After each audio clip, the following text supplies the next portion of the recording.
पहले पिछले लेक्चर में चलते हैं जिसमें हमने राजा राज सिंह के बारे में अध्ययन किया था। राजा राज सिंह जो थे वो नियोग के द्वारा पैदा हुए थे, बड़गैया ब्राह्मण के नियोग के द्वारा पैदा हुए थे। जिसके बाद उनको जब पता चलता है तो वो जौहर करा देते हैं, यानी कि बड़गैया ब्राह्मण के घर को आग लगा देते हैं। ठीक है, ये सब हमने देखा था। उसके बाद हमने देखा था कि उनका एक पुत्र होता है विश्वनाथ सिंह। विश्वनाथ सिंह जो होता है उनके रीवा की राजकुमारी से विवाह होता है, पर वो राजा बनने से पहले उनकी मृत्यु हो जाती है।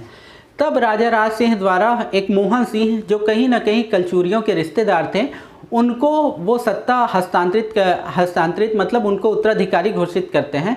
पर जब राजा राज सिंह की 1712 में मृत्यु होती है तब वो वहाँ अनुपस्थित रहते हैं, जिसके कारण से राजा राज सिंह अपने चाचा जो सिरदार सिंह थे उनको सत्ता हस्तांतरित करते हैं, उनको अगला शासक घोषित करते हैं।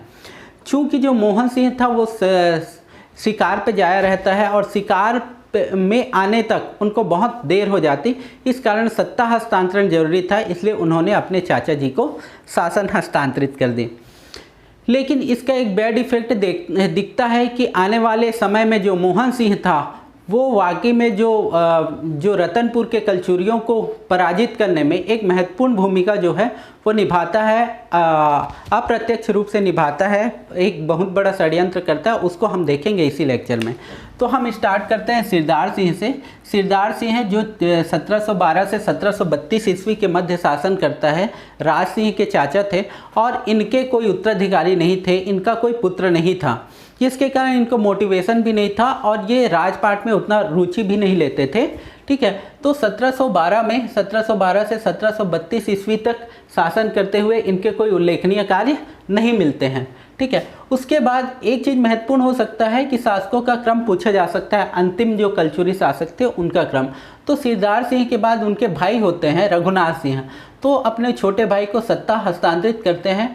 जब इनको सत्ता हस्तांतरित की जाती है तो ये लगभग 60 वर्ष के रहते हैं। 60 वर्ष के रहते हैं यानी ये वृद्ध हो जाए रहते हैं। साथ ही साथ इनके जो एकमात्र पुत्र रहते हैं उनकी भी मृत्यु हो जाती है, जिसके कारण ये अपने पुत्र शोक में विलिप्त रहते हैं, है ना, यानी कि राजपाट में बिल्कुल भी ध्यान इनका नहीं रहता है, जिसके कारण से जो कलचुरी वंशीय शासक का जो पतन का दौर है वो तो पहले से स्टार्ट हो गया था, पर इनके समय में और भी ज़्यादा ये अनियंत्रित हो गया। ठीक है, तो इन्हीं के शासनकाल में कलचुरी सत्ता जो है, रतनपुर की कलचुरी सत्ता मराठों को सौंपी जाती है। वो कैसे होता है उसको हम देखते हैं। इनके समय में एक भास्कर पंत थे, भास्कर पंत सेनापति थे, नागपुर के भोसले शासक रघुजी प्रथम के सेनापति। ये इस क्षेत्र में आते हैं और रघुनाथ सिंह पर आक्रमण कर देते हैं रतनपुर के कलचुरियों के ऊपर, जिसमें रघुनाथ सिंह जो होता है समर्पण कर देता है, यानी इनसे युद्ध नहीं करता और अपने आप को समर्पित कर देता है। इनको राजपाट से कोई लेना देना नहीं था। ठीक है, तो ये समर्पण कर देते हैं। कई बुक में मिलता है, अभी रिसर्च जारी है जिसमें ये कहा गया है कि कुछ ना कुछ युद्ध तो हुआ था, उसके कुछ प्रमाण भी मिलते हैं, उसको हम देखेंगे क्या प्रमाण मिलता है। तो हम देखते हैं इसके बारे में कि ये अंतिम स्वतंत्र कलचुरी शासक था। ठीक है ना, यानी कि रतनपुर के कलचुरी का जो अंतिम शासक था रघुनाथ सिंह था, लेकिन मराठा शासकों के अधीन ये क्या था, प्रथम कलचुरी शासक था। जब जो रतनपुर के कलचुरी पराजित हो जाते हैं उसके बाद किसी न किसी को राजा तो यहाँ बिठाना रहता है, तो मराठा जो शासक होते हैं अपनी उदारता दिखाते हैं और रघुनाथ सिंह को यहाँ राजा बनाकर बिठा देते हैं भोसलों के अधीन, मराठा भोसलों के अधीन इनको सत्ता सौंप दी जाती है। तो अंतिम स्वतंत्र कलचुरी शासक और मराठों के अधीन प्रथम कलचुरी शासक। ठीक है, जब मराठा आक्रमण होता है तो उस समय मराठों के जो सेनापति रहते हैं वो रहते हैं भास्कर पंत। जो राजा रहता है नागपुर का राजा रघुजी प्रथम के भोसले के सेनापति रहते हैं। ठीक है, तो ये जब जो भास्कर पंत इस क्षेत्र में आते हैं वो पेंड्रा वन होते हुए छत्तीसगढ़ में प्रवेश करते हैं। पेंड्रा वन होते हुए भास्कर पंत अपना जो केंद्र बनाता है दुर्ग को बनाता है, दुर्ग में एक किला बनाकर रतनपुर की ओर प्रस्थान करता है। तो यहाँ एक चीज़ आपको गौर करने वाली होगी कि ये पेंड्रा वन होते हुए बुंदेलखंड से आते हैं, बुंदेलखंड से पेंड्रा वन होते हुए छत्तीसगढ़ में प्रवेश करते हैं, जबकि एक रास्ता बिहार से बंगाल की ओर जा सकता था। मैं बताता हूँ कि जो भास्कर पंथ आया था वो उड़ीसा और बंगाल में एक शासक थे अलीवर्दी खां, उससे पूर्व बकाया वसूली करने और चौथ वसूली करने के लिए आए थे। तो उनका जो अभियान था बंगाल उड़ीसा का अभियान था, पर इस क्षेत्र में आते उसका भी एक विशेष रीज़न था, उसको हम देखेंगे। तो बंगाल उड़ीसा अभियान में जब आते हैं अलीवर्दी खां से चौथ और पूर्व बकाया वसूली करने, तो 30,000 घुड़सवार सैनिकों के साथ भास्कर पंथ आते हैं इस क्षेत्र में। ठीक है। दूसरी बात, ये जब रतनपुर को अपने कब्जे में लेते हैं तो संपूर्ण खजाना लूट कर ले जाते हैं। ठीक है। उसके बाद 1 लाख रुपए रतनपुर के नागरिकों से वसूल करते हैं, उनकी जनता से वसूल किया जाता है। तो ये भी मोस्ट इम्पॉर्टेंट फैक्ट है, 1 लाख रुपए नागरिकों से वसूल किया जाता है। उसके बाद जब रतनपुर में इनको सत्ता सौंपते हैं रघुनाथ सिंह को, तो ये मराठों के पक्ष में एक मुख्तियार यहाँ छोड़ के जाते हैं, जो मराठों के पक्ष में उनके रघुनाथ सिंह के फैसले में मदद कर पाए, जो कि कल्याणगिरी गोस्वामी थे। इनका मुख्य काम ये था कि ये रघुनाथ सिंह के पास जितना भी रकम वसूली होता था, जितना भी कर वसूली होता था जनता से, उसमें उसका भाग मराठों को भेजना था, उसका हिसाब किताब और इनके शासन में दखल अंदाजी करना था कल्याणगिरी गोस्वामी का। ठीक है। लेकिन भास्कर पंथ की मृत्यु होती है 1744-45 में। जब यहाँ से बंगाल उड़ीसा अभियान से जब ये आते रहते हैं अलीवर्दी खां से चौथ और पूर्व बकाया वसूल करते हुए, तो अलीवर्दी खां इससे रुष्ट रहता है और मनकुटा नामक स्थान पर 1744-45 ईस्वी में इनकी हत्या कर देता है। अब इनकी हत्या कर देता है। उसके बाद भास्कर पंथ का जो अध्याय है वो यहीं पर क्लोज हो जाता है। अब उसके बाद हम देख लेते हैं कि मराठा आक्रमण के संबंध में कुछ एक फैक्ट मिलते हैं कि जब ये रतनपुर पर आक्रमण करता है 1741 ईस्वी में यह शासन करके रतनपुर पर अपनी सत्ता स्थापित करता है, मराठों की सत्ता। तो उस समय रतनपुर के कलचुरियों के पास 3600 बंदूकधारी सैनिक थे और 116 हाथी वाले सैनिक थे। ठीक है। मराठा जब आक्रमण करना स्टार्ट करते थे तो उस समय दशहरा पर ये प्रारंभ करते थे आक्रमण करना, तो संभवतः ये दशहरा के बाद इस क्षेत्र में आ रहे होंगे। ये मिलता है बुक में मिलता है ना, रेफरेंस बुक में ये मिलता है कि मराठा इस बार 1741 में पहली बार आक्रमण नहीं किए थे, इसके पहले भी कई बार वो आक्रमण कर चुके थे। ठीक है। इसी फैक्ट के बारे में मैं बात कर रहा था कि 1741 में जब आक्रमण करते हैं तो छुरी के जो जमींदार होते हैं, छुरी के जमींदार राघोजी नाम रहता है इनके, छुरी के जमींदार जो राघोजी रहते हैं वो शहीद होते हैं। रतनपुर के कलचुरियों के पक्ष में लड़ाई करते इनकी मृत्यु हो जाती है। अतः कहा जा सकता है कुछ न कुछ युद्ध तो मराठों के बीच में, भास्कर पंथ के सैनिकों के बीच में और कलचुरियों के बीच में युद्ध हुआ होगा। ठीक है। उसके बाद 1741 में जब रघुनाथ सिंह को पुनः भोसलों के पक्ष में राजा घोषित कर दिया जाता है, तो एक मुख्तियार वो घोषित करके जाते हैं कल्याणगिरी गोस्वामी, जो कि मराठों के पक्ष में अपना बात रखते थे। तो इनका दखल अंदाजी शासन में बहुत होता था, जिसके कारण से रघुनाथ सिंह जो थे कल्याणगिरी गोस्वामी को जेल भेज देते हैं, कैद कर लेते हैं, जिसके कारण से मराठा शासक जो होते हैं इनसे क्रुद्ध हो जाते हैं और 1745 में पुनः आक्रमण करते हैं। तो संभवतः उसमें रघुनाथ सिंह की मृत्यु हो जाती है और उसके बाद रघुनाथ सिंह का शासनकाल खत्म हो जाता है और 1745 में जो कलचुरी वंश के शासक थे रघुनाथ सिंह, उनकी मृत्यु भी हो जाती है। उसके बाद अगला प्रश्न आता है कि इस क्षेत्र में मराठा जो शासक थे वो आना पसंद नहीं करते थे। एक जंगल वाला क्षेत्र था, इनसे कर भी बहुत कम वसूल होता था, तो वो चाहते थे कि वो किसी ऐसे व्यक्ति को जो उनके विश्वसनीय है उनको सत्ता में बिठाए दे। तो एक मोहन सिंह थे, मोहन सिंह, जिसका मैंने पहले जिक्र किया, 1745 से 1757 ईस्वी के मध्य ये शासन करते हैं। ये बहुत बड़े षड्यंत्रकर्ता थे, जिसके कारण ही रतनपुर के कलचुरियों का अंत हो पाता है।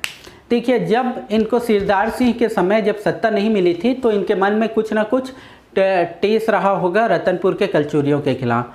तो ये क्या करते हैं ये मराठा शासकों से अपना साठ गांठ बिठाकर भास्कर पंत को, जब ये बंगाल और उड़ीसा अभियान में थे, तो इस क्षेत्र में आमंत्रित करते हैं रतनपुर में आक्रमण करने के लिए। इसी कारण ये क्या होता है, दुर्ग में ये किला बना पाते हैं। दुर्ग में किला बनाकर ही ये कुछ समय तक रुकते हैं। उसके बावजूद मोहन सिंह रायपुर के कलचुरियों पर इनका आक्रमण नहीं होता, ये रतनपुर के कलचुरियों पर आक्रमण करते हैं। तो कहीं ना कहीं इनके षड्यंत्र के कारण ही रतनपुर के कलचुरियों का अंत होता है। ठीक है। रतनपुर में मराठाधीन द्वितीय एवं अंतिम शासक होते हैं। द्वितीय शासक हुए रघुनाथ सिंह के बाद मराठों के अधीन दूसरे शासक मोहन सिंह हुए और अंतिम शासक हुए। जब 1757 में इनकी मृत्यु हो जाती है तो मराठा शासक बिंबाजी भोसले इस क्षेत्र में शासन करने के लिए आते हैं और मराठा कालीन शासन पूरी तरह से प्रत्यक्ष रूप से इस क्षेत्र में स्थापित हो पाता है। अभी तक 1757 तक अप्रत्यक्ष रूप से उनका शासन चलते रहता है। ठीक है। तो रघुनाथ सिंह जो थे, रघुनाथ सिंह के बारे में बता देता हूँ। 1732 में जब ये शासन में बैठते हैं तो 1741 ईस्वी तक ये प्रत्यक्ष रूप से शासन करते थे रतनपुर के कलचुरी बनके, लेकिन मराठों के अधीन 1741 से 1745 ईस्वी के मध्य ये शासन करते हैं। और जो मोहन सिंह होते हैं रतनपुर में मराठा अधीन द्वितीय शासक होते हैं और मराठा अधीन अंतिम शासक। ये कलचुरी शासक के रूप में स्वतंत्र तौर पर ये शासन नहीं करते थे। इनकी मृत्यु 23 जून 1757 की इनकी मृत्यु होने के बाद रतनपुर में मृत्यु हो जाती है। उसके बाद मराठा जो शासक होते हैं बिंबाजी भोसले इस क्षेत्र में आते हैं और अपना प्रत्यक्ष शासन स्थापित करते हैं। ठीक है। तो ये इनकी मृत्यु हो गई। अब 1741 में जब आक्रमण होता है तो ये किस प्रकार युद्ध होता है उसको देख लेते हैं। देखिए, कुछ फैक्ट तो मिलते हैं कि छुरी के जमींदार इसमें शहीद हुए थे। उसके बाद हो सकता है कि रघुनाथ सिंह के पास उतनी सेना नहीं रही होगी, क्योंकि ये 30,000 घुड़सवार सैनिक लेकर आए थे और इनके पास बहुत कम सैनिक थे। तो और बहुत सारे जो गढ़ाधिपति थे उस समय रतनपुर के कलचुरियों का विरोध करना स्टार्ट कर दिए थे, इसलिए उनके पास सपोर्ट भी नहीं था, बैकबोन नहीं था। रायपुर के कलचुरी शासक भी इनका विरोध करने लग गए थे और इनके जो अधिकारी थे, कर्मचारी थे, वो स्वतंत्र अपनी सत्ता छोटे छोटे क्षेत्रों में स्थापित करना स्टार्ट कर दिए थे, जिसके कारण से इनको कोई सहयोग नहीं मिला। और भास्कर पंत क्या करता है, रतनपुर का जो किला होता है उसको एक ओर से तोप से उड़ा देता है। एक ओर से तोप से उड़ाने के बाद रतनपुर के जो कलचुरी शासक थे, ठीक है ना, वो तो पहले ही समर्पित कर चुके थे, तो उनकी ओर से रानी लक्ष्मण कुंवर और पद्म कुंवर, ठीक है ना, रानी लक्ष्मण कुंवर और पद्म कुंवर द्वारा श्वेत ध्वज दिखा के संधि की घोषणा करते हैं। उस समय जो राजा वगैरह रहते हैं, जब पराजित होकर अपना समर्पण करते हैं तो एक श्वेत ध्वज दिखाते थे, जो कि उनका एक रहता है कि हम आप समर्पण करने के लिए तैयार हैं। तो समर्पण करने के बाद इनका संपूर्ण खजाना लूटा जाता है और 1 लाख रुपए जनता से वसूली की जाती है, जिसको भास्कर पंत ले जाकर मराठा कोष में जमा करवाता होगा। ठीक है। उसके बाद हम देख लेते हैं भोसला आक्रमण के समय है शासन की दशा क्या थी, यानी रतनपुर के कलचुरियों की दशा क्या हो गई थी जब भोसले शासक इन पर आक्रमण करते हैं, या रतनपुर कलचुरी शासन के पतन के कारण क्या थे। तो पहला कारण था योग्य नेतृत्व का अभाव। जब रतनपुर के कलचुरी इस क्षेत्र में शासन स्थापित किए थे तो बहुत योग्य शासक पृथ्वीराज, कमलराज और जाजल देव, रत्नदेव ने इस क्षेत्र में शासन किया था और वो अपना क्षेत्र विस्तार भी किए थे। लेकिन अब जो शासक बनते थे वो वृद्ध शासक ही बनते थे, उनके अंदर महत्वाकांक्षा का अभाव था, अमहत्वाकांक्षी थे और शक्तिहीन थे, जो राज्य के क्षेत्र को बढ़ाने का ना सोच के अपना जो राजपाट था उसका सुख भोगते थे। तो ऐसे योग्य नेतृत्व का अभाव था जो रतनपुर के कलचुरियों को एक नई दिशा दे सके और आने वाले समय के खतरों और आक्रमण को वो झेल सके। दूसरा कारण ये था सैन्य संगठन। अच्छे राजपाट के लिए, अच्छे एक राजा के लिए ये जरूरी होता है कि उनके जो सैनिक थे, सैन्य संगठन बहुत अच्छा हो। तो इनका जो सैन्य संगठन का जो स्ट्रक्चर था वो बहुत ही ख़राब हो चुका था। अलग अलग टुकड़ियों में भर्ती की जाती थी, अलग अलग अधिकारियों की जो भर्ती की जाती थी उनके नियंत्रण में होते थे, जबकि ये केंद्र के नियंत्रण में नहीं होते थे, जिसके कारण से इनका सैन्य स्ट्रक्चर जो था वो खराब हो चुका था, सैन्य संगठन खराब हो चुका था, केंद्र में दृढ़ सेना का अभाव था। जो गढ़ाधिपति थे उनके अंतर्गत भी बहुत सारे सैनिक होते थे जो इनको सहयोग करना बंद कर दिए थे और बहुत ही कम सहयोग करते थे, ऐसा कहा जा सकता है। तीसरा कारण था आंतरिक विरोध। जो गढ़ाधिपति थे इनके अंतर्गत जो गढ़ में थे, हम देखेंगे प्रशासनिक स्ट्रक्चर में, तो जो इनके अंतर्गत गढ़ाधिपति होते थे, गढ़ के जो शासक होते थे, तो गढ़ाधिपति राजा का खुल्लम खुल्ला विद्रोह करना स्टार्ट कर दिए थे। जो छुरी और पंडरिया के जो जमींदार थे वो कुछ भूमि दबा दिए थे। उदाहरण स्वरूप ये हम देख सकते हैं कि छुरी और पंडरिया के कुछ जमींदार थे वो भूमि दबा दिए थे, यानी ये राजा के नियंत्रण से मुक्त होने की कोशिश करते थे। ये अपने अपने क्षेत्र में अपना राजपाट चलाने की कोशिश करते थे, अपना प्रशासन चलाने की कोशिश करते थे। राजा की जो पकड़ थी वो एकदम कमज़ोर हो चुकी थी अपने अधिकारियों और गढ़ाधिपतियों जमींदारों के ऊपर में। ठीक है, तो इनका नाम स्पेशली याद रखिएगा, छुरी एवं पंडरिया के जमींदार भूमि दबाए। राज्य के शासक एवं अधिकारियों के अलग अलग क्षेत्र हो गए थे। जो राज्य के अधिकारी होते थे, है ना, और जो शासक होते थे जो छोटे छोटे क्षेत्रों में शासन करते थे, वो अनियंत्रित हो गए थे। वो अपने क्षेत्र में एक प्रभावशाली राजा के रूप में शासन करना स्टार्ट कर दिए थे और अपने सत्ता की बागडोर, अपने क्षेत्र के सत्ता की बागडोर खुद ही वो निभाते थे, क्योंकि राजा का कोई नियंत्रण नहीं था इस कारण से। उसके बाद एक उदाहरण और देखें कि जो गोंड, कंवर और बिंझवाड़ जनजाति के जो जमींदार थे, ठीक है ना, ये पहले निष्ठावान होते थे रतनपुर के कलचुरियों के प्रति, बट ये भी अपना खुल्लम खुल्ला विद्रोह करना स्टार्ट कर दिए थे, उनका विरोध करते थे। जेनकिंस ने अपने बुक में लिखा है कि राज्य परिवार जो है अलग अलग क्षेत्रों में बढ़ चुका था। राज्य परिवार क्षेत्र में जितने भी रिश्तेदार थे वो छोटे छोटे क्षेत्रों में जाकर अपना राज्य स्थापित करने की कोशिश करते थे, ठीक है, जिसके कारण से जो केंद्र सत्ता थी वो कमज़ोर हो चुकी थी।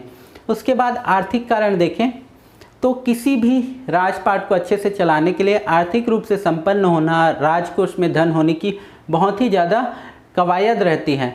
तो ये जो राजा थे पूरी तरह से ऋणग्रस्त हो चुके थे, पूरी तरह से दिवालिया हो चुके थे। जनता पर अत्यधिक बोझ था, कर का अत्यधिक बोझ था और कृषि दशा पूरी तरह से दयनीय हो गई थी। राजाओं का ध्यान कृषि क्षेत्र की ओर बिल्कुल नहीं जा रहा था। मतलब जो राजा थे वो अराजक हो चुके थे, मतलब उनका राजपाट में कोई ध्यान नहीं था, तो आर्थिक रूप से पूरी तरह से विपन्न हो चुके थे। ठीक है, उसी प्रकार हम देखें कि मराठों का राज्य विस्तार नीति, तो ये सबसे महत्वपूर्ण फैक्ट है। मराठों का राज्य विस्तार नीति, तो रघुजी प्रथम जो थे अपना साम्राज्य विस्तार करने की कोशिश कर रहे थे उस समय इस क्षेत्र। तो वो क्या करते थे, अपने आसपास के जो कमज़ोर शासक थे उनको कर की डिमांड करते थे ताकि वो आर्थिक रूप से संपन्न हो सके।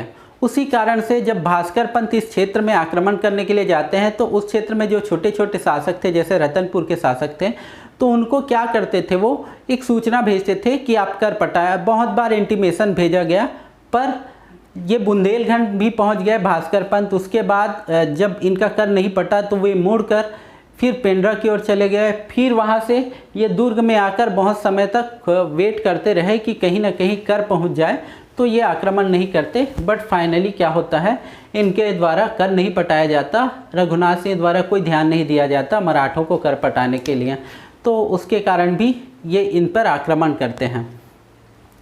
ये था छत्तीसगढ़ का उपजाऊपन। तो माना जाता था छत्तीसगढ़ का क्षेत्र ज़्यादा उपजाऊ है, जिसके कारण किसान ज़्यादा कर दे सकते हैं और आर्थिक रूप से ज़्यादा उनको सहयोग हो सकता है मराठों को, इसलिए भी इस क्षेत्र की ओर उनका ध्यान गया। उसके बाद है छत्तीसगढ़ का बंगाल उड़ीसा मार्ग पर स्थित होना।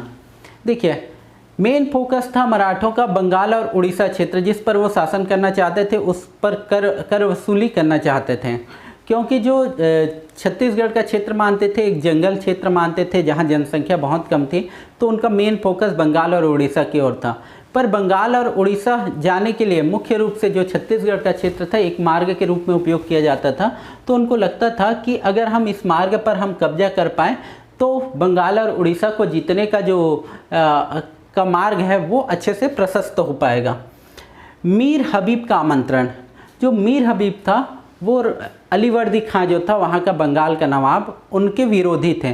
तो कहीं ना कहीं मीर हबीब का जो आमंत्रण था मराठों को इस क्षेत्र पर आकर आमंत्रण करने का, वो भी एक बहुत बड़ा कारण था। अगला कारण ये था कि रायपुर से असहयोग। रायपुर वंशीय जो कलचुरी शासक लाहौरी शाखा थी वो रतनपुर के कलचुरियों को सहयोग देने से मना कर दिए। ठीक है, इसी कारण जो मोहन सिंह का जो फैक्ट आता है, जो मोहन सिंह थे वो षड्यंत्रकारी हो गए थे। कहीं ना कहीं रायपुर वंशीय कलचुरी शासकों से इनको सहयोग मिलता तो हो सकता है कि रघुनाथ सिंह उस समय मराठों से पराजित नहीं होते। साथ ही साथ जो गढ़ाधिपति थे, जो गोंडकंवर बिंजवार थे और जो भी जमींदार थे, इनका विरोध करना स्टार्ट कर दिए थे, इनको असहयोग देना बंद कर दिए थे। तो रायपुर के कलचुरियों से अगर सहयोग इनको मिलता तो संभवतः रतनपुर के कलचुरी शासक का अंत उस समय नहीं होता। कुछ लंबे समय तक रतनपुर के कलचुरी शासक और शासन कर सकते थे। ठीक है, इस कारण से उसके बाद छत्तीसगढ़ में मराठा जो शासन है वो स्टार्ट होता है। ठीक, उसके बाद 1741 में, जैसे मैंने बताया, 1741 में रघुनाथ सिंह मराठों के अधीन एक स्वतंत्र मराठों के अधीन शासक बनते हैं, 1745 तक शासन करते हैं। उसके बाद 1745 में कल्याणगिरी को कैद कर लेते हैं रघुनाथ सिंह, जिसके कारण 1745 में इन पर आक्रमण किया जाता है और संभवतः उनकी मृत्यु हो जाती है। उसके बाद मोहन सिंह 1745 से 1757 के बीच इस क्षेत्र में शासन करते हैं। ठीक है, तो इस प्रकार रतनपुर के कलचुरियों का अंत हो जाता है। ठीक है, तो ये सभी फैक्ट जो है बहुत सारे इम्पॉर्टेंट है, इनको एग्ज़ाम में पूछा जाता है, तो अच्छे से इसको रीड करिएगा। और एक बुक का जो जिक्र होता है, दुर्ग दर्पण, जो रेफरेंस बुक में दिया है प्यारेलाल गुप्त की बुक में, प्राचीन छत्तीसगढ़ और साथ ही साथ रामकुमार बिहार छत्तीसगढ़ के इतिहास में ये बुक में दिया गया है दुर्ग दर्पण। तो ये बुक संबंधित है रतनपुर के कलचुरियों से, तो ये बुक पूछा जा सकता है किस राजवंश से संबंधित है, तो इसको आप याद रखिएगा। ठीक है, तो ये तो हो गया रतनपुर के कलचुरियों से संबंधित। अगले लेक्चर में हम इनकी प्रशासनिक व्यवस्था देखेंगे। अगले वाले लेक्चर में फिर हम रायपुर के कलचुरी वंशीय शासकों के संबंध में अध्ययन करेंगे। और कलचुरी वंशीय शासन जो है छत्तीसगढ़ के इतिहास में बहुत ही महत्वपूर्ण स्थान रखता है, इसलिए इसका डिटेल अध्ययन किया जाना बहुत ही ज़रूरी है। संभवतः जो बहुत सारे क्वेश्चन किए जाते हैं वो इनके प्रशासनिक व्यवस्था से पूछे जाते हैं, है ना, तो उसको हम अगले लेक्चर में कवर करेंगे। अगर आपको वीडियो अच्छा लगे तो वीडियो को लाइक करिएगा, ज़्यादा से ज़्यादा शेयर करिए, है ना, ताकि एक मोटिवेशन मिले और ज़्यादा वीडियोस बनाने का। मैं कोशिश करूँगा कि CGPSC CG व्यापम से रिलेटेड जितने भी सब्जेक्ट्स हैं, मैथमेटिक्स है, साइंस है और आपके इंडियन GK के जितने भी सब्जेक्ट है उसको कवर कर पाऊँ, तो एक मोटिवेशन मिलेगा। अगर वीडियो अच्छा लगे तो लाइक करिए, शेयर कीजिए और चैनल को सब्सक्राइब कीजिए।